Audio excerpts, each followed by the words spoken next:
Hello and welcome to Quality Improvement Program for Mains 2020. In this session, we are going to discuss question number 9 of second test of Ethics, Integrity and Aptitude of L2 test series.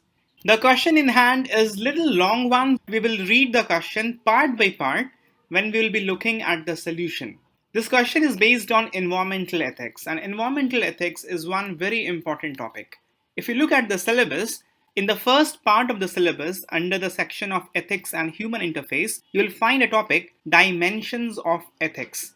In the dimensions of ethics, there are various kind of ethics: biomedical ethics, environmental ethics, political ethics, financial ethics, international ethics, and so hence and so forth. So it is from this section that environmental ethics comes out of the syllabus, and question has been asked from environmental ethics many times. In 2015, they asked a question directly on environmental ethics. What is meant by environmental ethics? Why is it important to study, discuss any one environmental issue from the viewpoint of environmental ethics?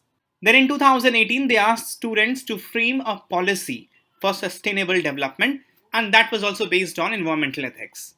In 2018, they asked a case study on environmental degradation caused by development based on the same old debate of environmental conservation versus development. In 2018, there was another case of industry manufacturing chemicals and the harm that was being caused by that industry. Industry was closed down, there was problem of unemployment, and the case was based again on the argument whether environmental conservation can be carried hand in hand with the developmental project. So you understand that this is an important topic and you must have ready the arguments, any kind of arguments on the debate of environmental conservation versus development. Because question from this topic appears with high frequency, so you must be prepared on this. How will you prepare? There are various sources you can prepare from any standard book. One good source to prepare this is the mains compass that we will be releasing very soon for the mains 2020. In that compass, environmental ethics will be dealt with in detail. See, this question has 4 parts. We'll start seeing each part one by one, but in every part you have to do few basic things. First of all, you'll have to find the core ethical issue in each part of the question. Once you have identified it, then the natural subsequent step would be to use the ethical principles, moral philosophies to resolve that ethical dilemma or to solve that ethical question. In short, you also have to give some example from current affair, or you can give example in historical context as well. But it is always better to give example from current affair. If you give a flavor of current affair in the answer, that is well appreciated. Although the question has 4 parts, so it's a challenge to answer each part within the word limit, but still you have to maintain the structure and still you have to give a conclusion. One very powerful, effective way to conclude the answer is to give a short quote. That will add value that can become your conclusion as well. See, the question is, as a nature-loving forest officer, consider the following statements. Whenever the contradiction arises between saving environment and development, there is a general perception that without harming nature, we cannot achieve development. Examine the above statements and justify your stand on each of the statements made above. The word limit is 250 words. That means effectively you have 60 to 65 words for answering each question. You have to be very brief. Answering each part in 60-65 words is a big challenge. But let's try, and you can do that only if you understand very clearly what the question is. And here you have to focus on the second part. There is a general perception that without harming nature, we cannot achieve development. So you have to give your stand and then you have to justify your stand. Obviously, you will take your stand against the statement. You will say that development can happen without harming the nature, because that is what environmental ethics is all about. Environmental ethics is a well-developed discipline in ethical science. So there is already appreciation of this viewpoint by the virtue of development of this discipline, that development can happen without disregarding the conservation of nature. So that is a good point to begin with, and then you have to justify your stand. You can justify your stand with a quote, You can justify your stand with a moral principle, philosophy. You can also reinforce your justification by giving examples. See, there's a quotation by Margaret Mead: "We don't have a society if we destroy the environment." There are many such quotations. There's one by Franklin D. Roosevelt: "A nation that destroys its soil destroys itself." Forests are lungs of our land, purifying the air and giving fresh strength to our people. So you can use one quote or one philosophy, and then you have to go on giving the example because word limit is very, very tight. You can give example of Norway. Recently, last to last year, Norway became the first country to ban conservation.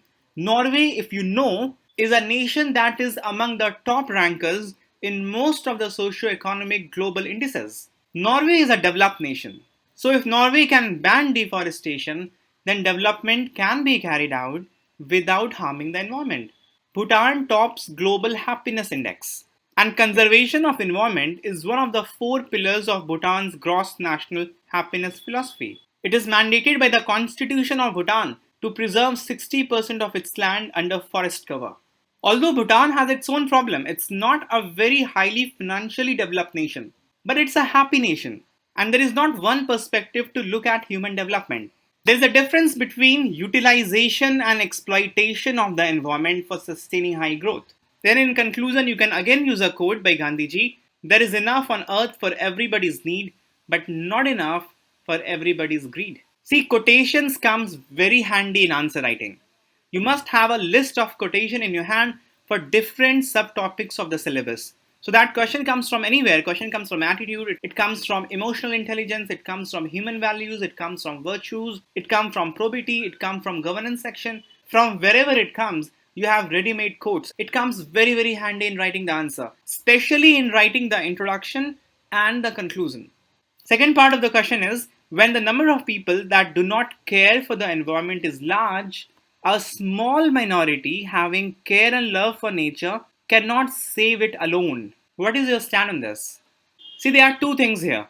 It may be true, maybe, that few people, small minority, cannot save the nature alone if large number of people have no botheration for the environment. It may be true, but still you have to go for what is right.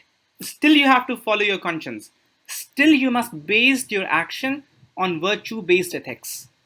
That is what virtue-based ethics is now. That is what you study in your theory. So it's time to apply it. Virtue-based ethics says that you have to do what is right no matter what. No matter what the process is, no matter what the outcome is. So that is one line of argument. You have to follow virtue-based ethics. You can quote Immanuel Kant and other virtue-based philosophers. Like for example, Gandhiji said, "Nobody needs to wait for anyone else to adopt a humane and enlightened course of action." The same message was in the writing of Rabindranath Tagore. He said, "Jadi tor dak sune, yuna ashe, tabe ekla chalore." This is in Bengali. The translation in English is, "If they answer not to your call, walk alone." So this is the message that we have. It doesn't matter what others are doing. You do your job. You satisfy your own conscience. Another line of argument is that few people can and they have made the difference. For example, you must have heard about Subhash Palekar. He popularized the concept of zero budget natural farming, and now the state of Andhra Pradesh has a policy on zero budget natural farming. You must have read about how few women in the village of Uttarakhand started Chipko movement. There are ample number of examples of few normal people. They are stirring up large movement and bringing in large change. So to say they cannot solve it alone will be incorrect. Mahatma Gandhi has said, "Be the change you want to see in the world," and I as a forest officer loving environment, must abide by his teaching. The third part of the question is, sticking only to save environment could be detrimental to human progress and development goals. The stand you can take here is, yes, the statement is correct.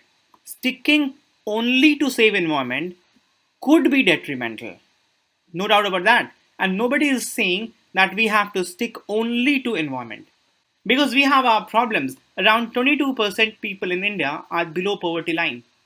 Less than 32% of people in villages have supply pipelines. Still, not every household in villages and even in urban areas have attached toilet in their house. And also there's problem of employment. So growth, developmental activities, infrastructure development, construction activity for employment, everything is important.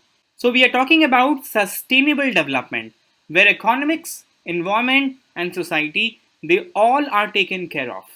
The fourth part of the question is this: even those who care for environment are doing so just because they believe a good environment is good for their life and not because the environment has some rights. Look, in this case, you can talk about few technical things that you study in theory. You can talk about instrumental values. Instrumental values are value for a thing to further some other ends. For example, we value environment because pollution diminishes our health. Climate change is putting all of us at risk. So these are instrumental value of environment. Then there are intrinsic values. Intrinsic values are values for things as ends in themselves, regardless of whether they are valuable to others or not. For example, human beings. Human beings in a humanocentric world are treated as ends. Immanuel Kant has said that human beings must be treated as ends in themselves. So in many ethical philosophy, human beings are treated as end. So human beings in those school of thoughts have intrinsic value.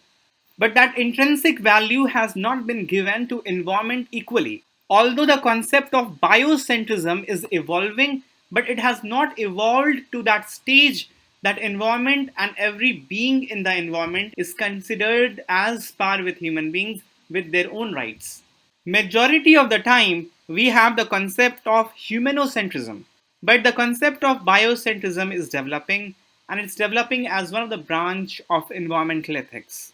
So you can say that although it is not recognized very popularly that environment has its own right, but because of development of environmental ethics and especially biocentrism within that, this concept is developing and we as a human being is evolving and our ethics is progressing to live in harmony with environment. And then you can conclude by another quotation. For example, Gandhiji said, the greatness of humanity is not in being human, but in being humane. And this virtue of being humane must be shown to everyone, not only to other fellow human beings, but also to other beings in the environment. And not only beings, but also non living things. For example, rivers. And here you would remember the judgment of Uttarakhand High Court declaring Ganga and Yamuna River as living entity. Although that judgment has been put on hold by the Supreme Court on technical ground, but the spirit of the judgment still holds. Now we must evaluate our own answer. How did we do? First of all, was our answer relevant? The relevancy of the answer comes from two things. Did you answer what the question asked? And secondly, did you answer using vocabulary of the paper? While reading the answer, it must appear that you are writing the answer to GS paper 4, not for GS paper 2 or not for GS paper 3. These two things ensure that your answer were relevant. See, we did answer what exactly was asked and we did use the vocabulary of the paper. We used the theory of the paper. For example, we used the concept of virtue-based ethics, biocentrism, intrinsic value, instrumental value, and so hence and so forth. We also enriched our answer. We used many quotation. We used quotation by Franklin D. Roosevelt, Mahatma Gandhi, Rabindranath Tagore, and few other philosophers. We also used examples. We used the example of gross happiness index of Bhutan. We used the example of Norway. We used the example of Subhash Palkar. We have used the example of Subhash Palekar, Chipko movement, among others.